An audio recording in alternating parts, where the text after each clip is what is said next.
بسم اللہ الرحمن الرحیم۔ جیسا کہ آپ سب کو پتہ ہے کہ ہم نے اسلامی تحریروں کا ایک سلسلہ شروع کیا ہوا ہے، تو اسی سلسلے میں ہم آج آگے بڑھیں گے۔ تو جن صاحب نے ابھی تک میرا چینل سبسکرائب نہیں کیا، ان سے گزارش ہے کہ جلدی سے میرے چینل سبسکرائب کر لیں تاکہ ہر نئی آنے والی ویڈیو بآسانی آپ تک پہنچ سکے۔ امید ہے آپ کو ہماری یہ ویڈیوز اور تحریریں پسند آتی ہوں گی، تو آپ سے التماس ہے، گزارش ہے کہ اپنا فیڈ بیک ہمیں ضرور دیا کریں۔ تو شروع کرتے ہیں جی۔ بسم اللہ الرحمن الرحیم۔ گزشتہ سے پیوستہ۔ سابقہ قصے میں لکھا تھا کہ کس طرح حضرت عبد المطلب نے اللہ کے حضور منت مانی کہ اگر اللہ نے 10 بیٹے دیے جو جوان ہو کر ان کی مدد کے قابل ہوئے تو ایک بیٹا اللہ کی راہ میں قربان کر دوں گا قرہ حضرت عبداللہ کا نام نکلا، اور پھر یثرب کی ایک رافع خاتون کے مشورے پر حضرت عبداللہ اور 10 اونٹوں پر قرہ ڈالا گیا، جو اس وقت ایک جان کی دیت خون بہا تھی۔ قرہ حضرت عبداللہ کا نام نکلا۔ حضرت عبد المطلب اونٹوں کی تعداد بڑھاتے گئے، حتیٰ کہ 100 اونٹوں پر جا کر جب 3 بار قرہ اونٹوں پر ہی نکلا تو حضرت عبد المطلب کو یقین ہو گیا کہ اللہ نے عبداللہ کے بدلے 100 اونٹوں کا فدیہ منظور کر لیا ہے۔ انہوں نے فوراً 100 اونٹ ذبح کر کے چھوڑ دیے کہ جو جتنا گوشت لے جانا چاہتا ہے لے جائے۔ اہل مکہ ہر خاص و عام نے اس دن خوب ضیافتیں اڑائیں، کیونکہ 100 اونٹوں کا گوشت 10,000 لوگوں کی ضرورت کے لیے کافی تھا۔ اس کا اندازہ اللہ کے نبی صلی اللہ علیہ وسلم کے اس اندازے کے مطابق ہے کہ جب آپ نے غزوہ بدر سے پہلے دشمن کو 2 پانی برسے پکڑے ہوئے لوگوں سے دشمن کی تعداد پوچھی تو انہوں نے کہا تعداد بہت زیادہ ہے۔ آپ صلی اللہ علیہ وسلم نے پوچھا پھر بھی کتنی؟ تو دوبارہ جواب ملا بہت زیادہ۔ اس پر اللہ کے نبی صلی اللہ علیہ وسلم نے پوچھا ہر روز کتنے اونٹ ذبح کرتے ہو؟ جواب ملا کسی دن 9، کسی دن 10۔ اللہ کے نبی صلی اللہ علیہ وسلم نے اندازہ لگا کر فرمایا دشمن کی فوج 900 اور 1000 کے درمیان ہے۔ اس طرح اللہ کے نبی صلی اللہ علیہ وسلم نے اپنی فراست سے دشمن کی فوج کا درست اندازہ کر لیا، جو واقعی 1000 تھی۔ حضرت عبداللہ کے فدیہ میں 100 اونٹوں کی قربانی سے دیت 10 اونٹوں سے 100 اونٹ ہو گئی، جس سے انسانیت کو بہت بڑا فائدہ ہوا۔ یقیناً اس سے قتل کی واردات میں کمی ہوئی، کیونکہ اتنی باری دیت آسان نہ تھی۔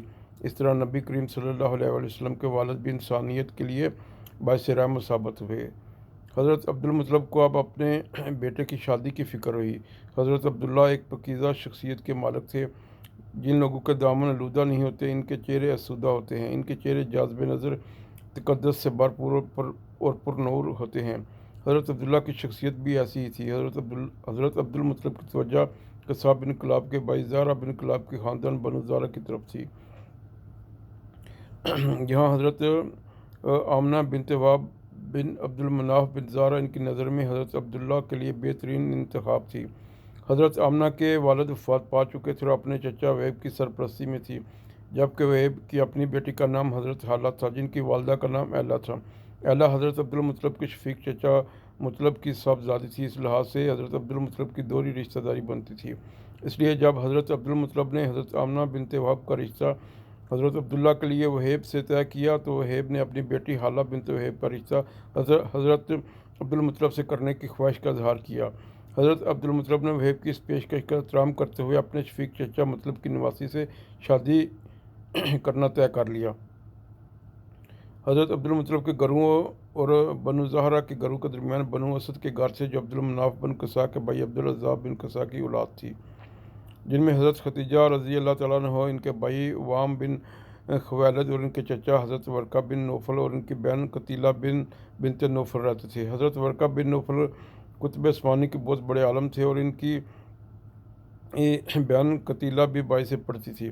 دونوں شدت سے ایک نبی کی آمد کے منتظر تھے۔ قتیلہ ہر وقت سوچتی کہ شاید وہ نبی آ گیا ہو اور مکہ میں ہی کہیں موجود ہو۔ وہ کون سا ہو سکتا ہے؟ وہ کیسا دکھائی دیتا ہوگا؟ قتیلہ اٹھتے بیٹھتے سوچتی رہتی۔ یہ بات اس کے حواس پر چھا گئی ہوئی، اور بھائی ورقہ بن نوفل جب کہتا کہ اس نبی کی آمد کا زمانہ قریب آ لگا ہے تو قتیلہ کی بے چینی میں مزید اضافہ ہو جاتا۔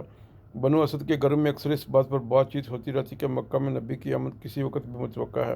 ایسے میں ایک عجیب بات ہو گئی۔ حضرت عبد المطلب اپنے بیٹے عبداللہ کے ساتھ شادی کے لیے بنو زہرہ کی طرف جا رہے تھے تو رستہ میں قتیلہ بنت نوفل اپنے گھر کے دروازے پر کھڑی تھی۔ اس نے حضرت عبداللہ کو اپنی طرف بلایا تو حضرت عبد المطلب نے کہا جاؤ چچا زاد کی بات سنو۔ عبداللہ جب قتیلہ کے پاس پہنچے تو کتیلہ نے ان کے تقدس سے بھرپور پرنور چہرے پر نظر ڈالی تو دل نے کہا ہو سکتا ہے یہی نبی ہو۔ کتیلہ نے بے ساختہ شادی کی پیشکش کر دی اور کہا جتنے اونٹ تمہارے فدیہ میں دیے گئے تھے اتنے ہی اونٹ میں تمہیں دوں گی۔ حضرت عبداللہ نے بات کا جواب نہ دیا اور والد کے ساتھ اپنی ہونے والی سسرال بنو زہرہ کی طرف چل دیے، یہاں شادی کے بعد کئی دن باپ بیٹا ٹھہرے رہے۔ ایک دن حضرت عبداللہ سسرال سے اپنے گھر جا رہے تھے تو سرِ راہ کتیلہ سے ملاقات ہو گئی۔ خیر خیریت کے بعد حضرت عبداللہ نے کہا، کتیلہ اس دن تم کیا کہہ رہی تھی؟ کتیلہ نے کہا کیا کہہ رہی تھی؟ حضرت عبداللہ نے کہا وہی شادی اور 100 اونٹوں والی بات، آج تم اس کا ذکر نہیں کر رہی؟ کتیلہ کی بریک بین نظروں نے ایک لمحہ میں بہت کچھ پڑھ لیا۔ اس نے بغور حضرت عبداللہ کو دیکھتے ہوئے کہا، تمہاری شادی ہو گئی، اب میری تمہارے سے کوئی حاجت نہیں، کیونکہ اس دن تمہاری پیشانی پر مجھے جو ایک نور کا حالہ سا محسوس ہوا تھا وہ آج موجود نہیں۔ اب آپ سے گزارش ہے کہ میری فہم و تحریر میں اگر کوئی غلطی ہو، اگر کوئی کوتاہی رہ گئی ہو تو اس کی اصلاح فرما دیں۔